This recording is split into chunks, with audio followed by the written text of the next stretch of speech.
Hello friends, we are talking about Gautam Buddha. आज हम बात करने वाले हैं गौतम बुद्ध के बारे में। गौतम बुद्ध का सबसे पुराना नाम और बचपन का नाम सिद्धार्थ था। सिद्धार्थ एक अमीर घराने के थे। उनके पिता एक राजा थे, मतलब कि बहुत रॉयल थे, रॉयल फैमिली से बिलोंग करते थे। तो सिद्धार्थ बचपन से ही चीज़ों के बारे में समझने की कोशिश करते थे, ये क्या है, बहुत ज़्यादा सवाल करते थे अपने पिता से। तो उनको पिता को पता चला कि ये यहाँ मतलब इस तरीके से हमारे नॉर्मल इंसान की तरह ये नहीं है, मतलब। तो उन्होंने सिद्धार्थ को 16 साल की उम्र में उन्होंने शादी करवा दिया एक बहुत अच्छी खूबसूरत महिला से। 16 साल की उम्र में शादी करा और उनकी जो शादी हुई थी, जिनसे उनकी भी एज 16 साल की ही थी और वो बहुत अच्छी खूबसूरत थी।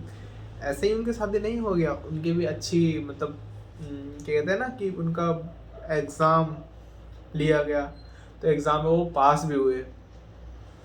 इसी तरीके से जब वो एक दिन एक गरीब को देखा कि ये भी बहुत परेशान रहता है। एक अमीर को देखा लेकिन वो खुश नहीं है। तो उनके मन में आया कि असल ज़िंदगी ये नहीं है, हमें ज़िंदगी के बारे में समझना ज़रूरी है, चीज़ों के बारे में जानना ज़रूरी है। इस तरीके से उनके मन में आया कि मैं जब तक ज़िंदगी के बारे में नहीं समझूंगा, जब तक मुझे कुछ नहीं हो सकता है। तो इस तरीके से ही सिद्धार्थ के मन में आया कि वो अब यहाँ से मतलब छोड़ देंगे और असल ज़िंदगी का ट्रूथ क्या है उसे समझने की कोशिश करेंगे।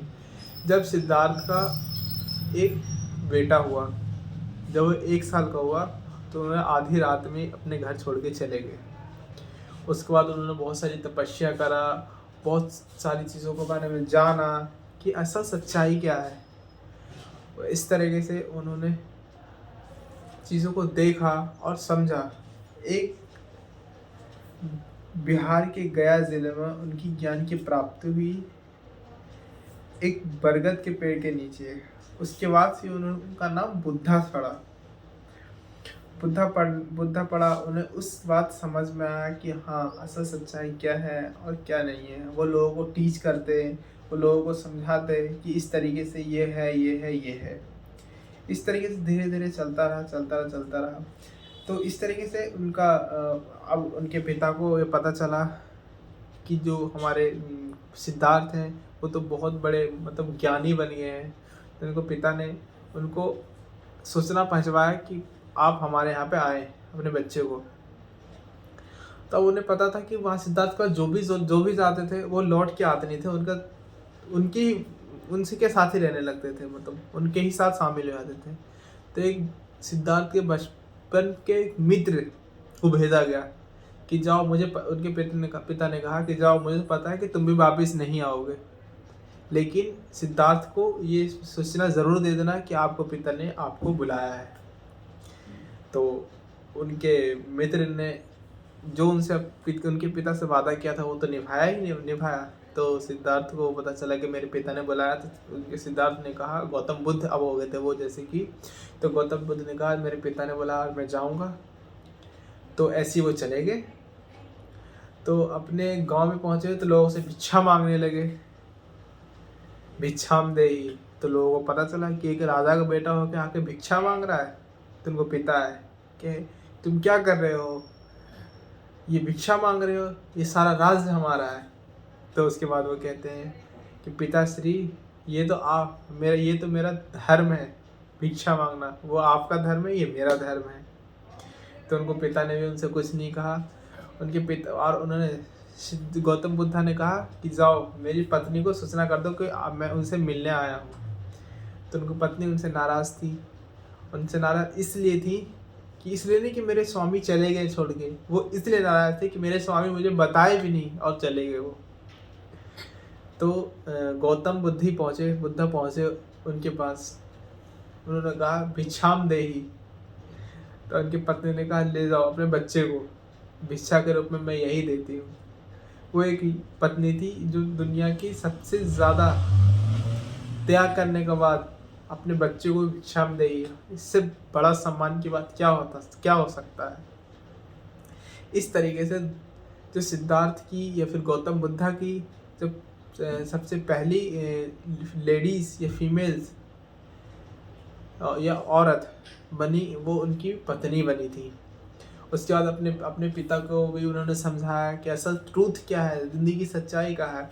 उन्होंने बताया कि हम लोग डिज़ायर्स के पीछे भाग रहे हैं, हम लोग अनसेटिस्फाइड हैं, हम लोग लालच के पीछे भागते हैं और हमें कभी खुशी नहीं मिलती ज़िंदगी में। खुशी पैसा से नहीं मिलता, खुशी चीज़ों से नहीं मिलता, उन्होंने फिर बताया। और फिर इस तरीके से ही और उन्होंने बताया, फिर समझाया। इस तरीके से उनका जो बुद्धा धर्म था, बुद्धिज़्म का फॉलोअर्स धीरे धीरे बढ़ने लगे। धीरे धीरे लोग नेपाल से भूटान, भूटान से चाइना में भी काफ़ी सारे मतलब बुद्धिज़्म हैं। ऐसा अगर कंपेयर करा जाए तो 200 मिलियन बुद्धिज़्म पूरे ऑल ओवर वर्ल्ड में है। और मुस्लिम्स कंपेयर करा जाए तो 500 मिलियंस मुस्लिम्स हैं और 1 बिलियंस क्रिश्चियंस हैं। तो मतलब अगर देखा जाए कंपैरिजन में तो बुद्धिज़्म भी सबसे आगे है, बुद्धिज़्म भी आगे है। और बुद्धिज़्म एक ग्रेटेस्ट रिलीजन्स है पूरे दुनिया में और बहुत अच्छा मज़हब है ये भी। इस तरीके से फॉलोअर्स इनका बढ़ने लगा।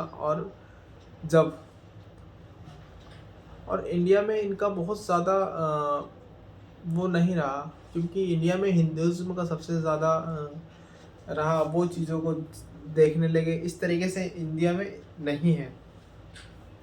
इंडिया में हिंदुज़्म का सबसे ज़्यादा है, तो इसलिए इंडिया में मतलब इतना ज़्यादा बुद्धिज़्म नहीं है।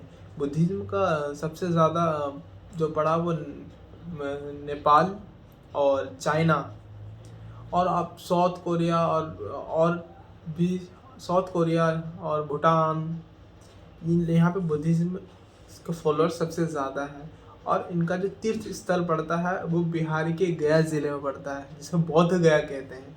बौद्ध गया में बुद्धा का जहाँ पे उनका ज्ञान की प्राप्ति हुई थी, वहाँ का बुद्धा का बहुत अच्छा टेम्पल भी है। और वहाँ पे लोग बहुत सारे मतलब उनके जो फॉलोअर्स आते हैं और बहुत सारे रिचुअल्स करते हैं वहाँ पे आके। और वहाँ पे म्यूजियम्स टाइप की कुछ हैं और बहुत में पार्क्स वगैरह भी हैं। मतलब ये टूरिस्ट प्लेस हैं, तो लोग आते हैं, बुद्धा के फॉलोअर जितने भी हैं वो आते हैं, उनकी कुछ रिचुअल्स होती हैं, वो रिचुअल्स करते हैं। और इस तरीके से बुद्धिज़्म धीरे धीरे आगे बढ़ रहा है और बुद्धिज़्म फॉलोअर्स भी ठीक अच्छे हैं।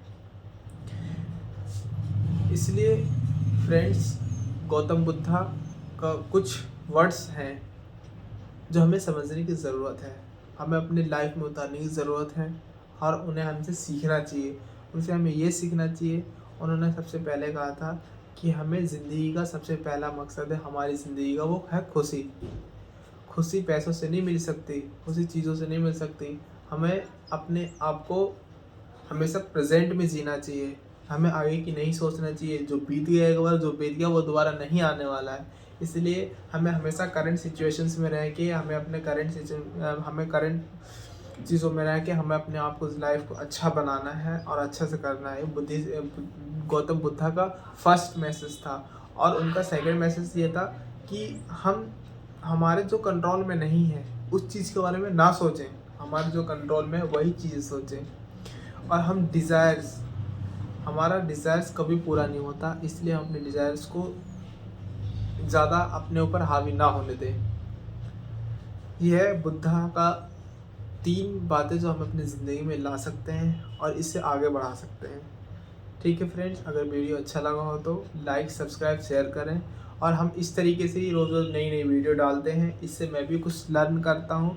अगर वीडियो में कोई गलती हुई हो तो आप कमेंट्स में कमेंट कर सकते हैं, क्योंकि अभी फ्रेंड्स मैं अपने आप को ट्रेंड कर रहा हूँ वीडियो बनाने में। ये मेरा अगर इनके बारे में मुझसे कुछ भी गलतियाँ हुई हो तो आप मुझे बता सकते हैं। और ये मेरा वीडियो जो है वो मुझे ट्रेनिंग पीरियड्स के तरीके के है। This is not video of complete, this is my training videos. ये 108 डेज़ का मेरा ट्रेनिंग चल रहा है, इसमें मैं अपने आप को इम्प्रूव करूँगा। अगर आपको कुछ गलती लगता है तो आप मुझे बता सकते हैं फ्रेंड्स, मैं अपने आप को ज़रूर इम्प्रूव करूँगा। ठीक है फ्रेंड्स, थैंक यू, बाय।